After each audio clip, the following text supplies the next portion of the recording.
Salut dans le hall, bonjour à tous, salam alaikum, tout ça, namasté, et etc. etc. J'avais commencé, j'ai fait 15 minutes d'explication d'un hymne et une fausse manœuvre, je me suis perdu, je me suis retrouvé dans le 8e mandala alors que le but était de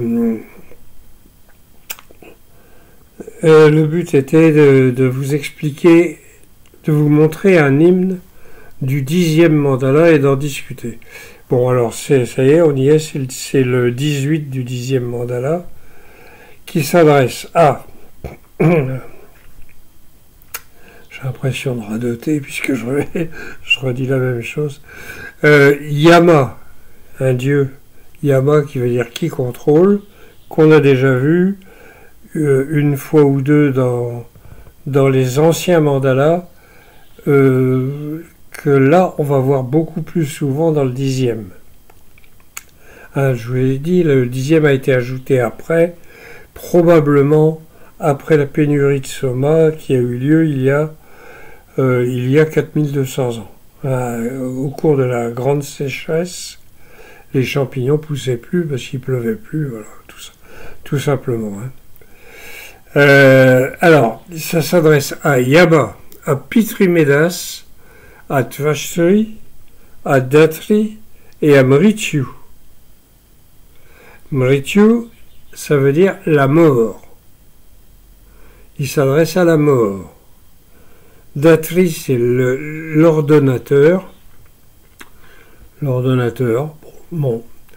Tvashtri, c'est l'artisan, on l'a déjà vu, lui, plus d'une fois.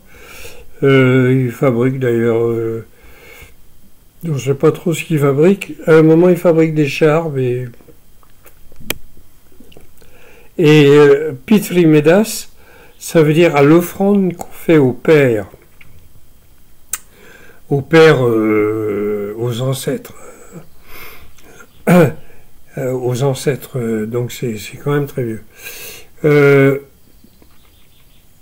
Les pitris, là, donc les pères, on doit en parler une ou deux fois dans les autres mandalas, parce que c'était pas un culte, il n'y avait pas de culte des ancêtres, contrairement à ce que ça a l'air d'être de devenir là. Le rishi, c'est un certain Samkashuka Yamayana, donc c'est Yamayana qui équivaut à Yama, donc quelqu'un qui se réclame du dieu Yama, et la métrique, c'est des maîtres pas classiques à part le Trishtu. Les autres, c'est des dérivés, ils sont un peu plus longs, un peu plus courts. Pour nous, ça ne change rien, puisque comme c'est traduit, il n'y a pas le même nombre de pieds, tout ça, donc ça n'a pas grande importance. Alors là, je vais essayer de ne pas me reperdre. Voilà. Va-t'en au loin mort par l'autre chemin que celui qui mène aux dieux. Donc à la mort, laisse-nous vivre. Je dis à celui qui voit et qui entend, ne nuis pas à ma descendance, ni à mes héros. Alors celui qui voit et qui entend, je ne sais pas si ça s'adresse à tous ceux qui ont... je ne sais pas trop à qui ça s'adresse. Mais bon, va-t'en au loin mort par l'autre chemin que celui qui mène aux dieux. Donc voilà, ça n'a plus grand-chose à voir avec la pure spiritualité. Efface la trace de la mort quand tu partiras pour nous donner une vie plus longue. Grandis par la descendance, par le trésor. Sois nettoyé et purifié, toi qui es digne du sacrifice.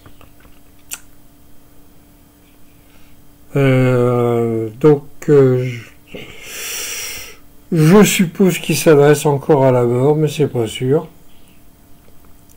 Efface la trace de la mort quand tu partiras, pour nous donner une vie plus longue, oui, bon, d'accord. Grandis par la descendance et par le trésor. Le trésor, c'est quand on atteint le Brahman. Donc Nirvana, appelez ça comme vous voulez.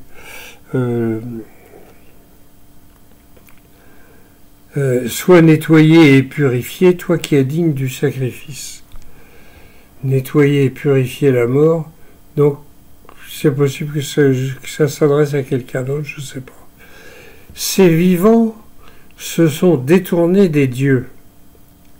L'invocation des dieux nous est propice aujourd'hui. Nous nous sommes tournés vers la danse et la gaieté pour nous donner une vie plus longue.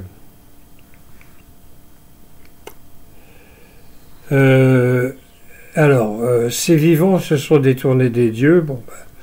Voilà. Donc il y a un tas de gens qui ne sont plus, on va dire, fidèles. Voilà. Qui sont plus, qui pratiquent plus, quoi. L'invocation des dieux nous est propice aujourd'hui, donc pour ceux qui sont restés et qui continuent. Nous nous sommes tournés vers la danse et la gaieté pour nous donner une vie plus longue. Oui, alors là, on n'a plus grand-chose à voir avec la spiritualité, bien sûr, ou en tout cas telle qu'elle était avant. Mais c'est pas une mauvaise chose. Hein. D'ailleurs, on voit dans les statuettes qu'on a trouvées, donc une danseuse nue là, qui porte des bracelets, plein de bracelets comme ça sur les bras. Et puis il y a un tas de gens. On voit bien que c'est pas triste. Il y a les instruments de musique, il y a des jeux et tout ça. Donc c'est pas triste. C'est une vie un peu. Mais on n'est plus en pleine période spirituelle. Mais ça se passe quand même toujours très bien. Il n'y a pas de guerre, il n'y a pas de violence, il n'y a pas de rien de tout ça. J'ai placé cet enclos pour les vivants. Que personne n'y aille plus tard, quelle que soit la raison. Qu'ils ressuscitent pour 100 automnes complets et cachent la mort par une montagne. Alors, il y a des jours, c'est pas toujours simple à comprendre. J'ai placé cet enclos pour les vivants. Ça, c'est le rishi qui parle. Quel enclos? Qu'est-ce qu'il entend par enclos? Pour les vivants? Que personne n'y aille plus tard, quelle que soit la raison. Donc là, il faut essayer de décoder. Honnêtement, je vois pas. Qu'il ressuscite pour 100 automnes complets et cache la mort par une montagne. Ça, je pense que ça s'adresse au pitri, donc au père. Hein.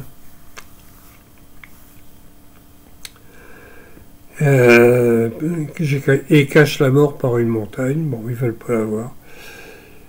Comme les jours viennent les uns après les autres, comme les saisons viennent les unes après les autres, correctement, ô ordonnateur, donc ça c'est Datri, n'abandonne pas les vies de ceux qui sont les premiers ou les derniers ou qui sont égaux. Ah.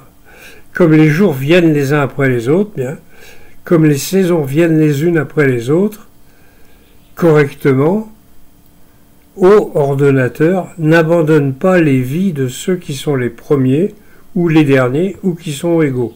Donc n'abandonne personne. Mais vous voyez, c'est toujours la peur de la mort.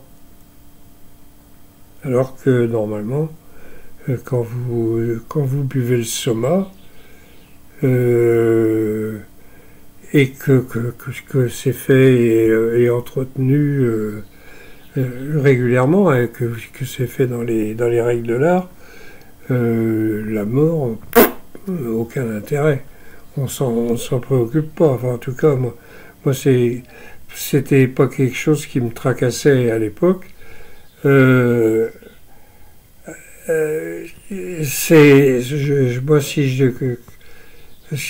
donc j'ai pas eu de révélation là-dessus, si vous voulez. Mais ce que je peux dire, c'est que être vivant, être mort, on s'en fout. Hein. C'est plus quand vous êtes dans cet état-là, que vous ayez un corps ou que vous n'en ayez pas, ça change pas grand-chose et c'est même éventuellement mieux de ne plus en avoir parce que c'est quand même un sacré problème. Et j'en sais quelque chose parce que je vieillis. Voilà. Bon, élevez votre vie, vous qui avez choisi la vieillesse. Soyez présentés les uns après les autres. Ici, Tvashtri, qui a de la force et une bonne descendance, a fait la vie pour que vous puissiez la vivre longtemps. Donc voilà, élevez votre vie, vous qui avez choisi la vieillesse, donc qui avez choisi de ne pas mourir. Hein. Soyez présentés les uns après les autres.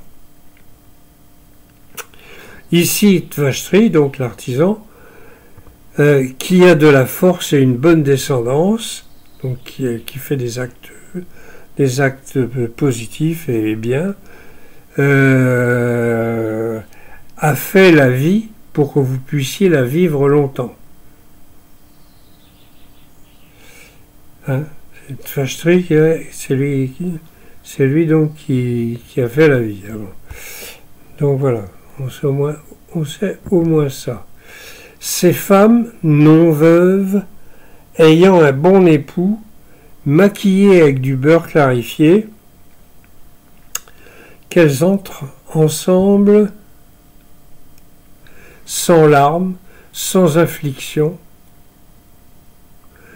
que les femmes s'élèvent vers le trésor dans l'ancienne matrice.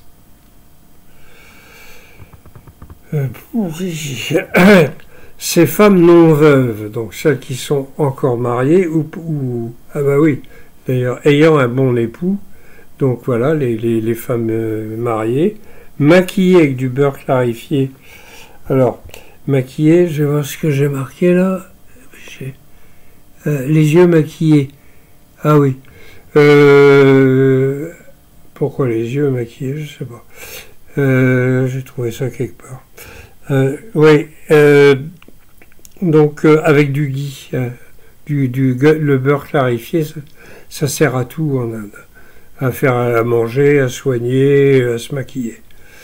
Donc, oui, bon, voilà, rien de bien extraordinaire.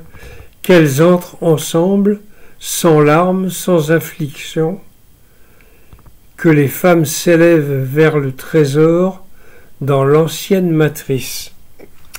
Alors, l'ancienne matrice, on va voir ce que c'est. Alors, le Brahman, bah oui. Voilà. Que les femmes s'élèvent vers le trésor, bah oui, vers le Brahman, dans l'ancienne matrice. Bon. Là, ouais. Bon. Lève-toi, ô femme, et va dans le monde des vivants, celui auprès duquel tu es allongé, son souffle est parti. Tu es devenue la femme du mari qui t'a pris la main, de celui qui t'a gagné. Waouh. Alors, je vais relire ça. Lève-toi, ô femme, va dans le monde des vivants. Donc la femme était morte, mais elle va dans le monde des vivants, celui auprès duquel tu es allongé, donc son mari, son souffle est parti, donc il est mort. Tu étais devenue la femme du mari qui t'a pris la main, celui qui t'a gagné. Ah, tu étais devenue la femme, ah oui d'accord, du mari qui t'a pris la main, donc le mari qui a pris la main, ce serait la mort, qui t'a gagné, oh là là là. D'accord. Donc en fait, en gros, c'est ressuscite, si on veut. On peut le dire comme ça. Prenant l'arc de la main du mort pour notre suprématie, notre puissance vitale et notre énergie. Toi là-bas, nous ici, puissions-nous vaincre tous les insidieux dans les combats avec de bons héros. Alors prenons l'arc de la main du mort pour notre suprématie, notre puissance et notre énergie. Là, il y a quelque chose derrière.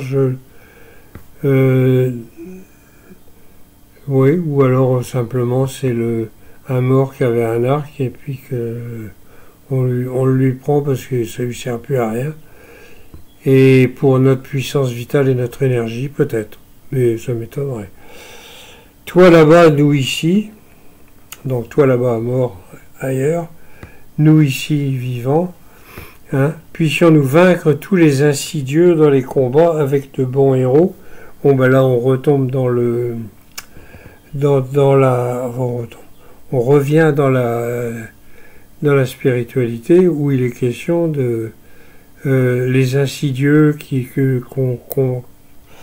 qu'on va vaincre dans les combats, c'est ce qui nous empêche nous de nous élever spirituellement, hein.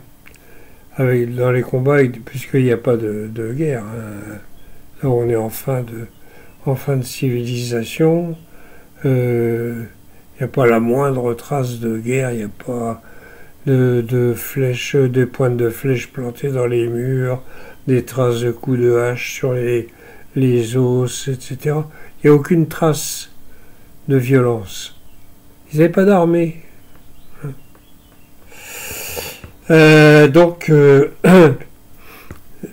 Puissions-nous vaincre tous les insidieux, bon, ben, ça c'est ok. Alors, rampe sur cette terre-mère, cette terre favorable qui a une grande capacité, celle qui fait des offrandes, cette jeune fille qui est douce comme la laine, qu'elle te protège au milieu de la dissolution.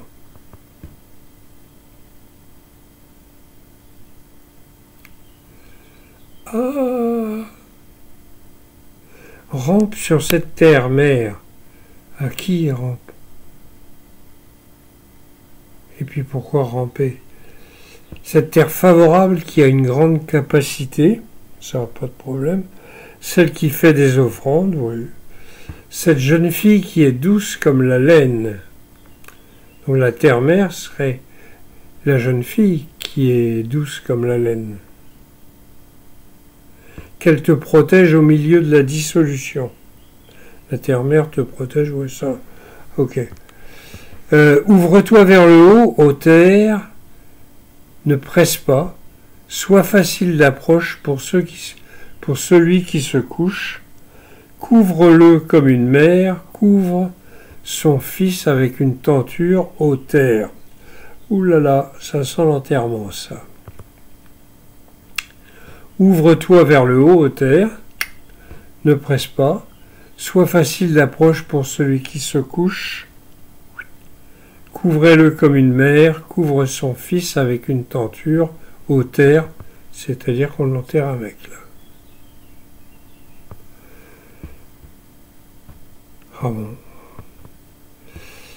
Alors, que la terre s'ouvre vers le haut, que mille y soient fixés et s'y appuient, que les maisons dégoulinent de beurre clarifié, qu'ils y soient un abri pour toujours. Que la terre s'ouvre vers le haut, ça, oui. Que mille quoi? Ah, 1000 modes de terre, oui d'accord. Y soient fixés et s'y appuient. Donc c'est toujours l'enterrement. Que les maisons dégoulinent de beurre clarifié, ça, je ne sais pas trop ce que c'est. Qu'ils y soient un abri pour toujours. Donc en gros, c'est c'est un enterrement et qu'il soit un abri pour toujours, bon bah c'est pas, non, c'est pas gay. Je fixe fermement la terre vers le haut. Je pose cette motte de terre autour de toi. Qu'elle ne m'endommage pas. Que les pères soutiennent ses piliers pour toi. Que Yama fixe ton siège. Voilà Yama. Eh oui. Je fixe fermement la terre vers le haut. Je pose cette motte de terre autour de toi. Qu'elle ne m'endommage pas, moi, alors que c'est moi qui t'enterre. Que les pères soutiennent ces piliers, les pères, les fameux pitris, qu'on a vu, dont on a parlé tout à l'heure. Que les pères soutiennent ces piliers pour toi. Alors là, qu'est-ce que c'est comme pilier? Je vois pas trop. Que Yama fixe ton siège.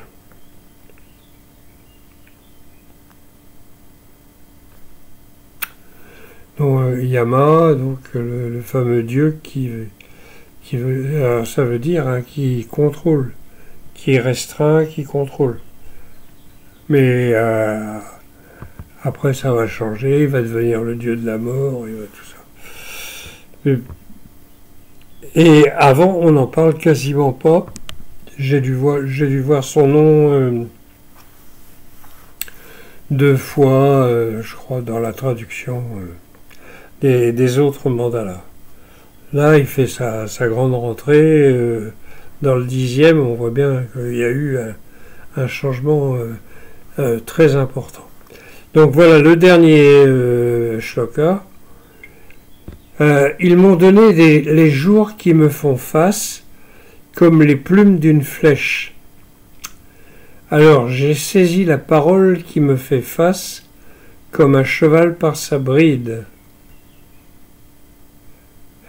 Je ne comprends rien. Ils m'ont donné les jours qui me font face. Les jours qui me restent, quoi. Comme les plumes d'une flèche. Voilà.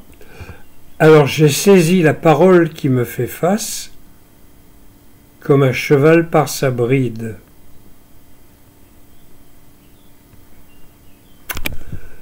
Eh ben, je ne comprends pas. Voilà.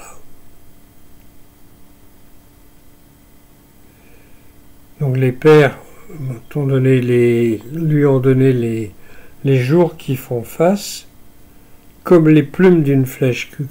Quel rapport? Qu'est-ce que... Ah, les plumes qui font... Les plumes de flèches qui sont opposées ou peut-être, ouais. Bon. Alors j'ai saisi la parole qui me fait face. La parole qui me fait face. Donc quelqu'un qui me parle comme un cheval par sa bride. Moi, il n'y en a pas à comprendre. Là, rien du tout. Voilà. Alors bon, il y en a d'autres qui sont beaucoup plus simples à comprendre quand même, heureusement. Mais je voulais vous montrer que avec le 10e mandala, on est vraiment dans une autre époque. On est vraiment dans une autre époque. En plus, ça sent pas très bon. On sent bien que, ce que je vous disais au sujet de la Sarasvati, de l'hymne 1075, avec la disparition de la Drishadvati, donc la grande rivière, qui était la rivière sacrée, qui était le truc important, il y avait plusieurs kilomètres de large, etc. Elle est citée simplement comme une autre rivière parmi les autres. Et l'autre rivière qui prend une grande importance, c'est l'Indus. Donc ça veut dire que la Sarasvati est en train de s'assécher, on est quasiment à la fin. Il y aura encore un tremblement de terre qui va détourner le dernier gros affluent donc la Sutlej, et qui va l'envoyer dans l'Indus d'ailleurs. Et là, la Sarasvati, clac, terminé. Alors quand la déesse, la seule rivière qui soit une déesse dans tout le Rig Veda, il meurt, hein, en gros, quoi. Hein. Elle coule un petit peu par moment et par endroit, mais c'est plus, ça n'a plus rien à voir avec ce que c'était avant. Il a dû y avoir du questionnement, mais il n'y a pas eu de violence. Donc il y a dû y avoir de la discussion, il y a dû y avoir des remises en question, etc. Et puis après, il y a eu un passage, une fois qu'ils ont évacué les lieux, parce qu'ils ne pouvaient plus y vivre, ils se sont installés dans la plaine du Gange. Ça continue au Gujarat quand même, ça a duré encore 5 siècles. Mais partout, dans le nord de l'Afghanistan, tout ça,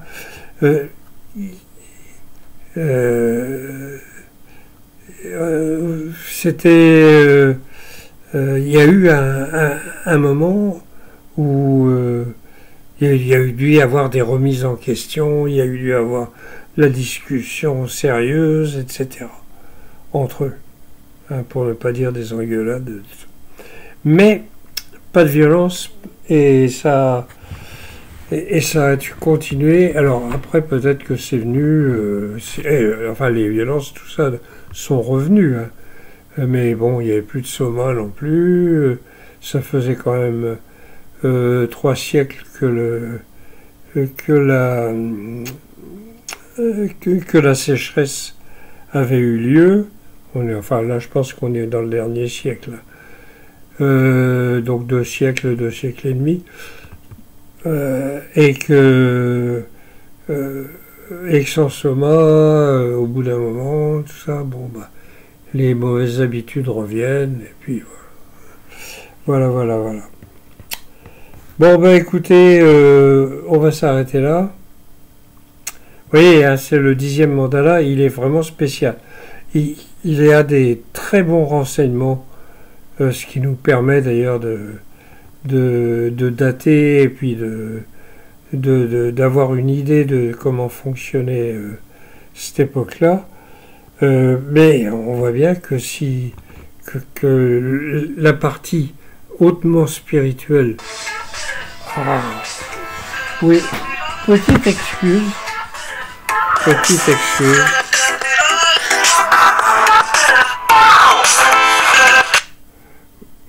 Oui, madame, je suis en pleine conférence avec beaucoup de monde, là.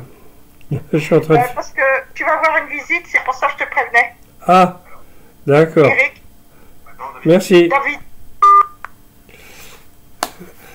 Oui, et bon, ben voilà. Donc ça se termine là. Oui, c'est donc pour dire que la partie spirituelle du Rig Veda, vraiment, ça s'arrêtait au 9e mandala. Hein? Et après, ils ont rajouté un mandala avec un tas de renseignements, mais oui, c'est un peu... Bon, voilà. Donc, je vous remercie tous, et on en refera un autre, hein, parce que sans être dérangé. Ah, ben c'est ça. Et en plus, en pleine campagne, où ici, il n'y a personne. Mais bon, je vais avoir de la visite, alors je vais voir ce que c'est. Bon, Kenavo dans l'eau. Salut à tous et à bientôt.